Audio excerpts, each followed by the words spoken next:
भगवान शिव की कृपा से,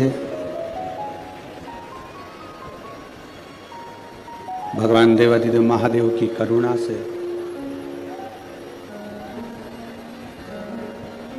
ये पवित्र भगवान शिव की नवरात्रे में शिव महापुराण की कथा श्रवण करने का सौभाग्य मिला है। भगवान देवाधिदेव महादेव की कृपा से, करुणा से, उदारता से आप और हमको नवरात्रे के इस पावन अवसर पर 5 दिवसीय शिव महापुराण की कथा श्रवण करने का सौभाग्य मिला है। देवी जी का दर्शन करा है तुम लोगों ने? अरे बोलो तो जम के, करा है। तलवार है उनके हाथ में, ठीक है। काय पे बैठी हैं? शेर पे। तुम मोटरसाइकिल पे बैठ के इतनी घबरा जाती हो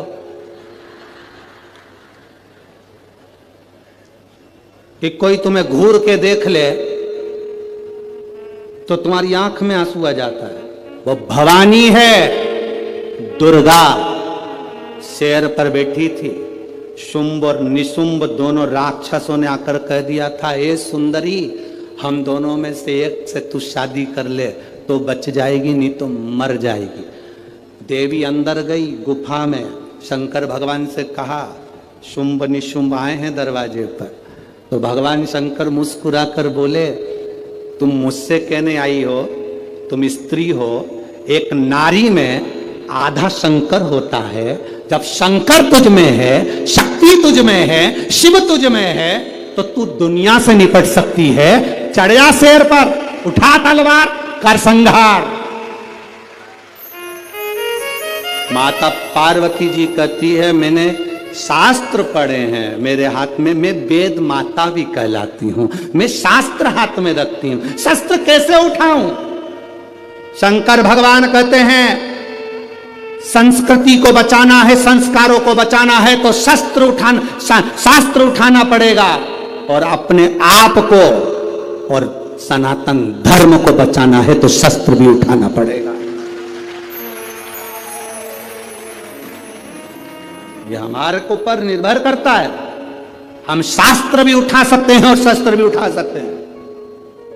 ये मां जगजननी दुर्गा भवानी का दर्शन करने जाओ तो उस माता को प्रणाम कर कर उससे कह कर आना, मां जब शास्त्र की जरूरत हो तब मुझे शास्त्र देना, और जब शस्त्र की जरूरत हो ऐसा बल देना, ऐसा शस्त्र देना कि दुनिया के लोग याद रखें, हम याद रखें। शिव कथा कहती है,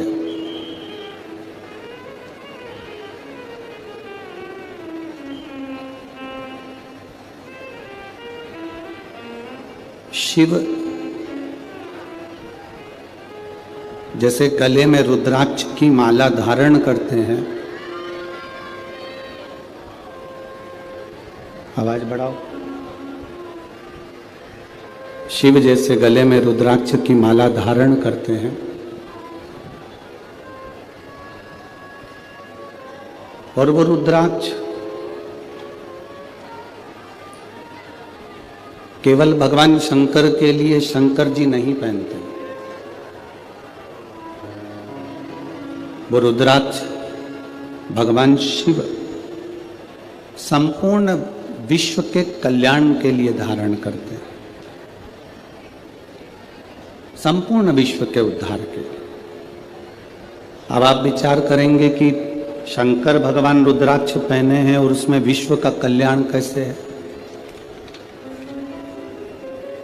शिव जी रुद्राक्ष धारण करे हैं, उसमें विश्व का कल्याण कैसे निश्चित हो सकता है?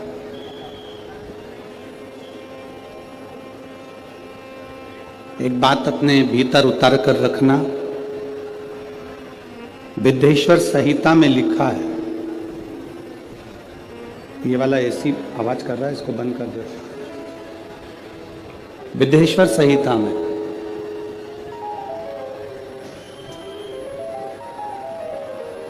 शिव महापुराण की विद्येश्वर संहिता कहती है, शिव महापुराण की कथा सुनकर, श्रवण कर कर यदि कोई दूर से भी निकल कर जा रहा है, बहुत ध्यान देना कथा पर, कि शिवजी के गले में पड़ा हुआ रुद्राक्ष विश्व का कल्याण कैसे करता।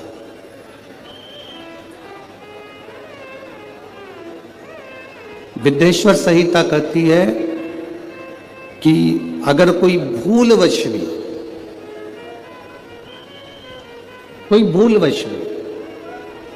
अगर शंकर भगवान की कथा को श्रवण कर कर निकल कर जा रहा है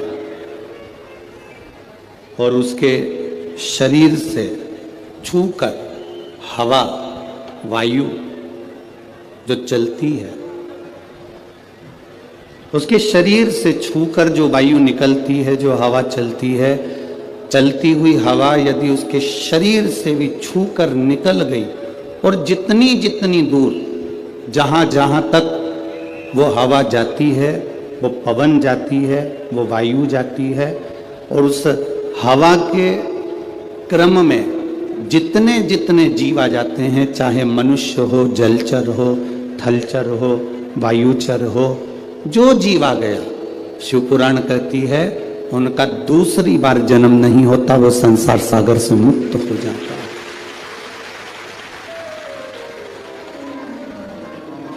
वो संसार सागर से मुक्त हो गया।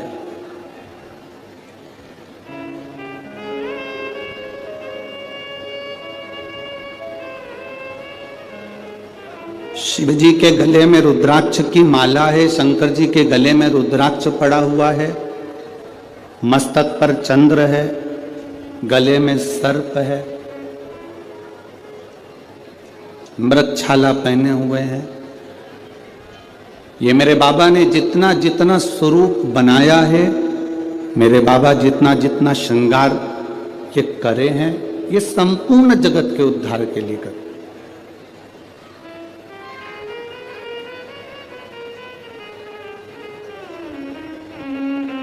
पार्वती जी ने स्वयं भगवान शंकर से अमर गुफा के अंतर्गत अमर कथा को श्रवण करते हुए माता पार्वती जी ने शिव जी से प्रश्न किया। उस प्रश्न का उत्तर आपके भी मुख पर होना चाहिए।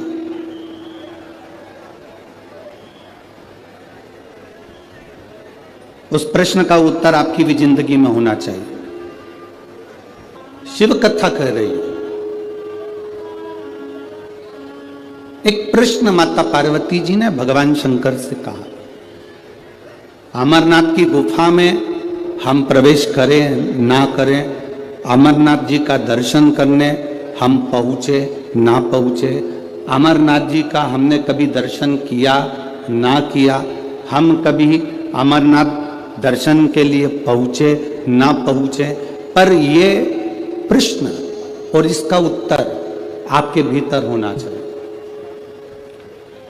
ये प्रश्न भी हो और इसका उत्तर भी। पार्वती जी ने शिव जी से प्रश्न किया, बाबा, प्रभु, स्वामी, आपके शरीर पर जो वस्तु आपने धारण करी है, मैं 5 वस्तुओं को, पार्वती जी कहती हैं, आपसे पूछना चाहती हूं।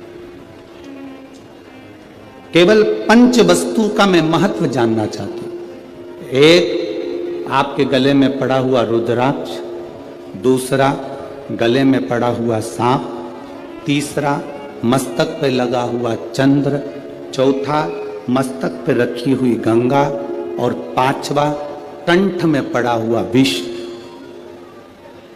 ये 5 चीजें जो आपके पास में विराजमान है,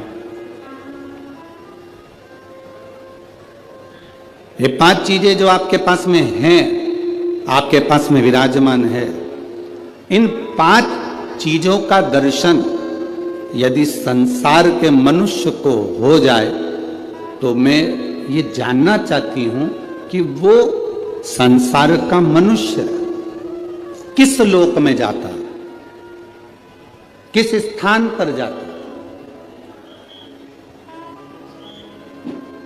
बाबा देवादिदेव महादेव जो माता पार्वती जी को कथा सुनाने के लिए विराजमान थे, अमर कथा जो कह रहे हैं, पार्वती जी को जो ज्ञान उपदेश दे रहे हैं, माता पार्वती जी को जो ज्ञान उपदेश प्रदान कर रहे हैं, वो भगवान शंकर पार्वती जी से कहते हैं, पार्वती तू 5 दर्शन को भूल जा। गंगा का दर्शन हुआ कि नहीं हुआ उससे मतलब नहीं, चंद्र का दर्शन हुआ कि नहीं हुआ उससे मतलब नहीं, कंठ में भरे हुए विष का दर्शन हुआ कि नहीं हुआ उसका मतलब नहीं, सर्प गले में पड़ा है उसका दर्शन हुआ कि नहीं हुआ उसका मतलब नहीं।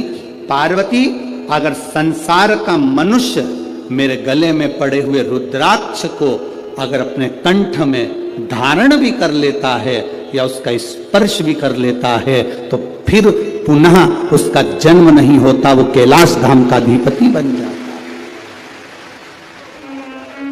एक रुद्राक्ष का मन का, एक रुद्राक्ष का मन का, ये मनुष्य के जीवन को सुख प्रदान कर देता।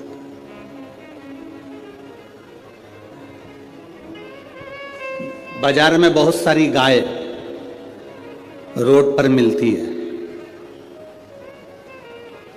बोलो री नागपुर की जीजियों, सही है?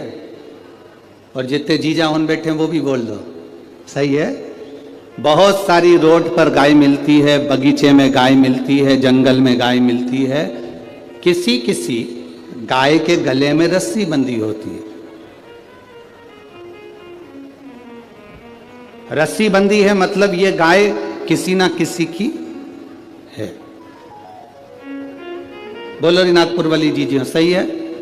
और जिस गाय के गले में रस्सी नहीं है, जिस गाय के गले में रस्सी नहीं बंधी हुई है, तो वो कह देते हैं ये किसी की गाय नहीं है, लावारिस है, फिर रही है, जंगल में घूम रही है, ये लावारिस है। जिसके गले में रस्सी बंधी है मतलब उसका कोई ना कोई वारिस है, जिसके गले में पट्टा बंधा हुआ है मतलब उसका कोई ना कोई वारिस, बोलो बोलो जम के बोलो जरा, है। और जिसके गले में रस्सी नहीं है, जिसके गले में पट्टा नहीं है, जिसके गले में रस्सी नहीं बंधी है, वो वारिस नहीं है, तो वो क्या कहलाती है? लावारिस। वो वारिस नहीं है, वो लावारिस है। शिव महापुराण की कथा कहती है, जिसके गले में रुद्राक्ष है, जिसके गले में तुलसी का मन का है, जिसके गले में तुलसी की माला या रुद्राक्ष की माला है, समझ लेना उसका वारिस भोलेनाथ और नारायण विराजमान, उसका वारिस है।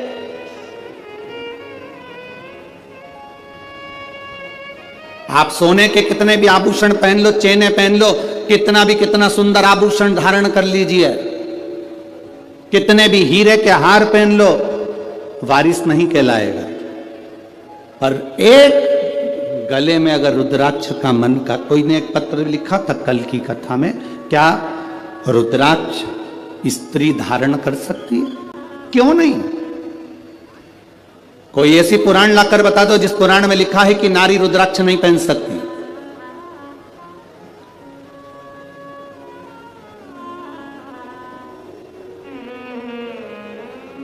उस पत्र में लिखा था क्या नारी, क्या स्त्री भगवान शंकर के शिवलिंग का स्पर्श कर सकती है? क्या नारी स्त्री भगवान शंकर के शिवलिंग का स्पर्श कर सकती है? कोई ऐसी एक पुराण लाकर बताओ जिसमें लिखा हो कि नारी शंकर भगवान के शिवलिंग का स्पर्श नहीं कर सकती। अगर नारी शंकर भगवान के शिवलिंग का स्पर्श नहीं कर पाती तो आप ही के महाराष्ट्र की, आप ही के मराठवाड़ा की, आप ही के महाराष्ट्र की अहिल्याबाई होलकर, जिसके हाथ में शिवलिंग रखा रहता था, आप ही के मराठवाड़ा की, आप ही के महाराष्ट्र की अहिल्याबाई होलकर, जिनके हाथ में हमेशा शिवलिंग रखा हुआ था। दुख की घड़ी आती थी, कष्ट की घड़ी आती थी, माता अहिल्याबाई होलकर अकेली जब पड़ गई, घर में से सब जब चले गए, अकेली मां अहिल्याबाई होलकर जब अकेली पड़ी, अकेली, और चारों तरफ से उपद्रवियों ने अपना अपना आक्रमण कर दिया। सेना बना के तैयार कर कर सारे उपद्रवी तैयार हो गए। इधर से कोई सेना तैयार कर रहा है, उधर से कोई सेना तैयार कर रहा है। अकेली अहिल्याबाई होलकर अकेली जब पड़ गई, तब मां अहिल्याबाई होलकर को लगा कि अब मैं करूं तो करूं क्या, अब मैं क्या कर सकता। माता अहिल्याबाई होलकर ने अपने सैनिकों को बुलाया, अपने मंत्री महामंत्री को बुलाकर कहा कि चारों तरफ से सेना आ रही है, एक भी ऐसी स्थान नहीं जहां से सेना आक्रमण नहीं कर रही है। चारों तरफ से सेना तैयार बैठी है और कूच कर चुकी है, आने की तैयारी हो गई है। मंत्रियों महामंत्रियों बताओ अब करा क्या जाए, आप ये बताओ अपनी सेना में बल कितना है, कितने सैनिक, कितने घुड़सवार, कितने शस्त्रधारी सशस्त्रधारी, कितने कितने सैनिक है हमारे पास में। मंत्री और महामंत्री ने हाथ जोड़कर मां अहिल्याबाई होलकर जी से कहा, मां अहिल्याबाई होलकर से कहा, महारानी जी, महारानी जी, आपको एक बात कहना चाहते हैं, अगर हमारे सैनिक युद्ध लड़े तो एक तरफ से आने वाली सेना से युद्ध लड़ सकते हैं, पर 3 तरफ से आने वाली सेना के बराबर हमारे पास सैनिक भी नहीं है। महारानी जी, इतनी सेना हमारे पास में नहीं है कि हम युद्ध कर सके। मौन हो गई मां अहिल्याबाई होलकर, मौन, एकदम मौन।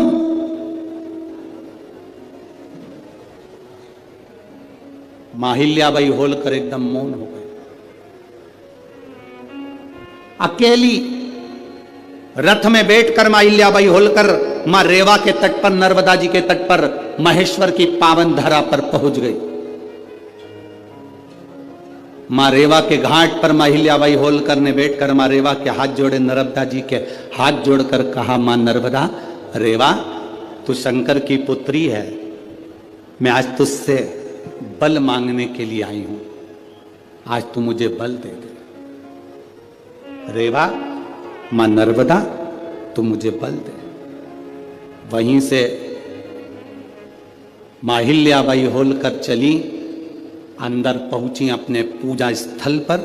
वहां पर एक शिवलिंग था जिसको मां अहिल्याबाई होलकर ने अपने हाथों में ले लिया और लेकर युद्ध के मैदान में बाहर पहुंच गई और सेना से कह दिया, महामंत्री मंत्री, अपनी सेना के 4 टुकड़े कर दे, 4 टुकड़े 4 किलो पर भेज दिए जाएं, चारों ओर लगा दिए जाएं। मंत्री महामंत्री हाथ जोड़कर बोले, महारानी जी, इतनी बड़ी सेना नहीं है, अगर हम गिनकर भी लगाएंगे तो थोड़े थोड़े चारों तरफ हो पाएंगे, ये तो 1 मिनट में उधर की सेना वाले हमारे सैनिकों को मार देंगे। मां अहिल्याबाई होलकर ने कहा, चिंता मत करो, अब सैनिक जितने हैं उनको बांट दिया जाए और वो सैनिक युद्ध नहीं लड़ेंगे, अब युद्ध लड़ने के लिए मेरा काल अधिपति महाकाल पहुंचकर युद्ध लड़े। अब युद्ध लड़ने वाला कोई दूसरा नहीं होगा, अब युद्ध अगर लड़ेंगे तो मेरे देव अधिदेव महादेव लड़ेंगे। सेना को बांटा गया। एक पत्र आया है, देखिए,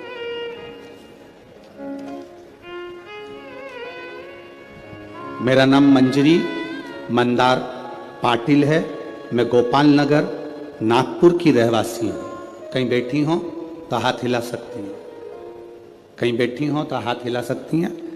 मेरा नाम मंजरी मंदार पाटिल है, मैं गोपाल नगर नागपुर की रहवासी हूं।